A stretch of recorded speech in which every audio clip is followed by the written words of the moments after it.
And speaking of family and friends, we are in the kitchen now with one of my favorite chefs. Danielle Kartes has a brand new line of rosé out right now, and she's pairing some delicious food to go along with it. Yes, thank you for having me. I love to see you. Speaking You're of my very favorite. Oh, you are. I mean, well, speaking of fame, you're always in LA meeting famous people. Always in LA. I mean, but just to rewind a little bit about before how cool I am.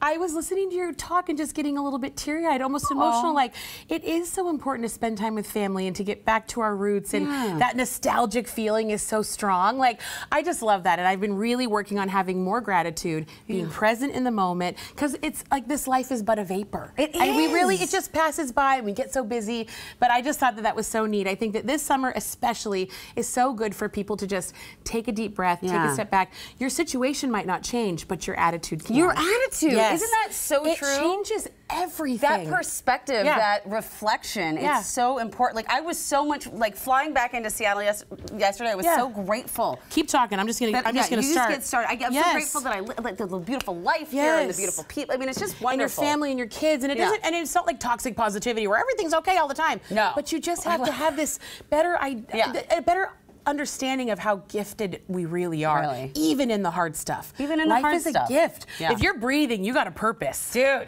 you got a gift right there. Our purpose today is to talk about rosé and delicious bruschetta. I cannot wait to hear all about this. Yes. Let's talk about, you know, when you're... This is the thing. When you are making appetizers for a party, it's hot, it's summertime, everything is sticky and humid here in the Northwest right now. I love bruschetta, but I've been doing it sort of like disconnected, deconstructed, where we're making these cute little olive oil toasts. So dip in the olive oil and smoosh them over here.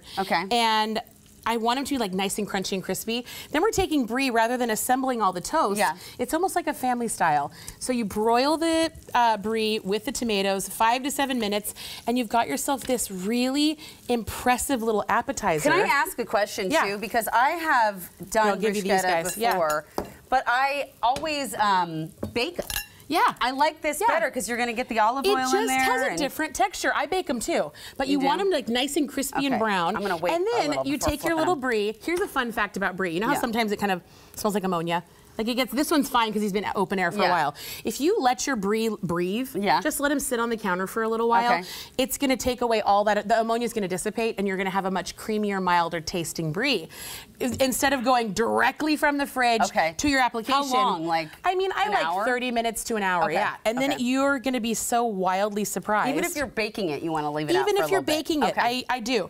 I mean, in every situation, is it going to work? No. Give yourself some you know, freedom to do whatever you want. But all right, so you're scoring the brie. I'm scoring him. So I score him just a little bit. And this is a triple cream brie. Depending on single, double, or triple cream, that's the fat content in your cheese.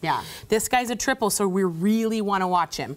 Put him in a little crock. If you do not have a crock, don't worry, because I have all kinds of fun little funky things. I was just going to ask. I'm like, I don't have one of those. No, where do I get it? A little cookie sheet. I got one of those. Even a 9x13 baking pan. You want to line him in case you forget or your kids are screaming and you melt him all over the place. He's still delicious. Have you been in my house? He's still so delicious. But I want to give people recipes that have permission. Like, this doesn't have to be perfect. You don't have to have all the little fun stuff.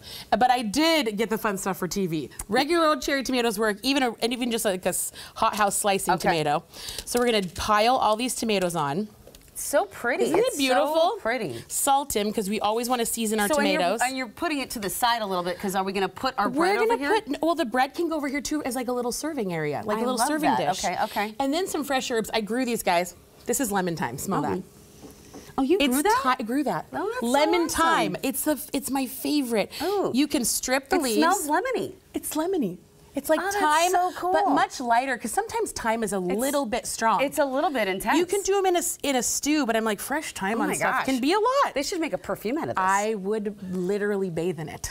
Like, give me all the lemon thyme. And the flowers. And look at this. So your chive blossoms, I grew these too. I only had 2 this morning, so I was like, here we go. Oh, we got your only You got my only 2 chive blossoms. See how much she loves us? I do, and look how pretty. They do look pretty. These guys are like oniony flowers. Oh, you're not kidding. They're oniony flowers. kidding? Little oniony flowers. Speaking of nostalgia, that reminds me of like my grandmother's garden smelled just like that. Just like this. Oh, I love that. I want that for my kids. I want them to see herbs and fresh stuff and be like, my mom grew that. And you can grow an herb in anything. I mean, we're renters. You don't have to have like gorgeous farmland and all the stuff.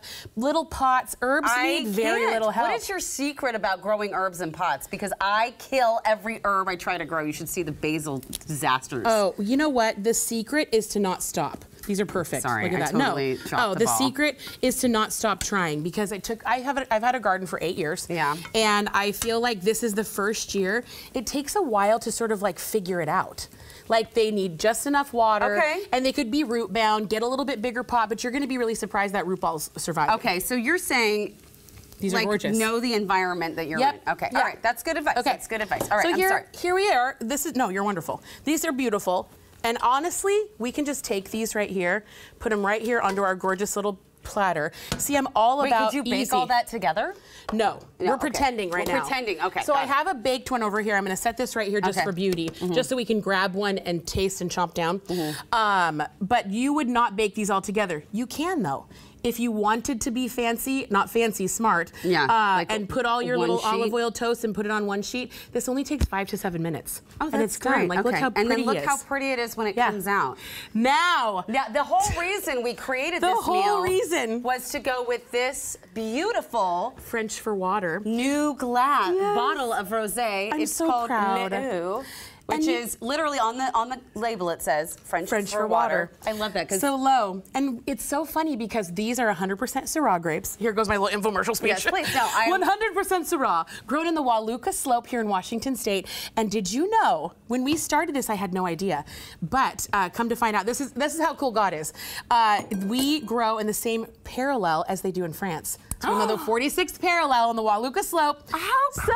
So is France. Yes. Is that not the coolest thing ever? Très bien. I remember in French class I learned "Est-ce que tu dînes avec moi?" And I'm probably saying that totally wrong. The diner? Or I would. Est-ce que tu dînes avec? Would you like to dine with me? Oh yes. And I had no idea that this would be my career. So how cool is that? Are these currants in this cup? These are currants. Very French, very beautiful. Aren't those so cool? I would like you to please do the honors. Here we go. I'm so thrilled to try this. Let me do yours first.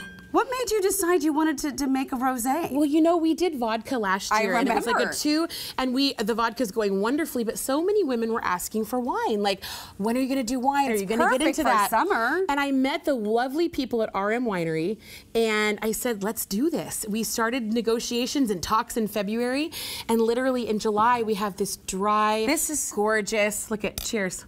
Smell. It smells fantastic. Oh my gosh, I have to try this. And you would be hard-pressed to find a more delicious sparkling rosé. I really, truly believe that. The price point. I love it. It's dry. And I want what we're going for. Yes, isn't that wonderful? I'm not surprised. Everything you make turns to magic. And it's not too sweet. I mean, I don't like super sweet things. Like, that's not my thing. Yeah. But I wanted something that people could really enjoy that felt regal at a great price point. So we're at $18.99, and I'm doing like Where do I find this, though? Online. It's a direct-to-customer model. Where do you find it online? French for Water. FrenchForWater.com. FrenchForWater.com. Ship it, enjoy it, gift it. It's so beautiful. Right, it feels like this refreshing new life. I don't know. I'm just excited. I can't believe. I love it. You've got just all the things. Now I got to try this. You got to try this. And water is a way of life in France, and wine is a way of life in France. It's like water. It's like water. So I want people to treat this the same way. So we're going to dig into our gorgeous brie, get a little blistery tomato on there. And how perfect is that? This flavor profile is so good. It's so light. It's so summer. But it's so you. It's so simple. It's so yummy. It's so inviting. Everything about it is just you. I'm so happy for you. You should be so proud of yourself. Thank you. You are such a gift. I love this woman. Honestly, such an inspiration. I'm like chewing. You did. I know, but every single time I come in this garage, I remember where it started. Literally like 8, 9 years ago, here we are. This is really what started my career. I love that. So New Day just has this really special place in my heart. Well, you are so special to us. Thank you for coming. Thank you for sharing this with us. And Danielle is sharing her recipe with you. So all you have to do is go to our website and find it, or just text the word recipe to 206-448-4545, and we'll send you the link to your phone. Easy peasy, lemon thyme squeezy. Easy peasy, lemon thyme squeezy. FrenchforWater.com. You can order this guy. There you go. Cheers, my friends. We'll mail them to you.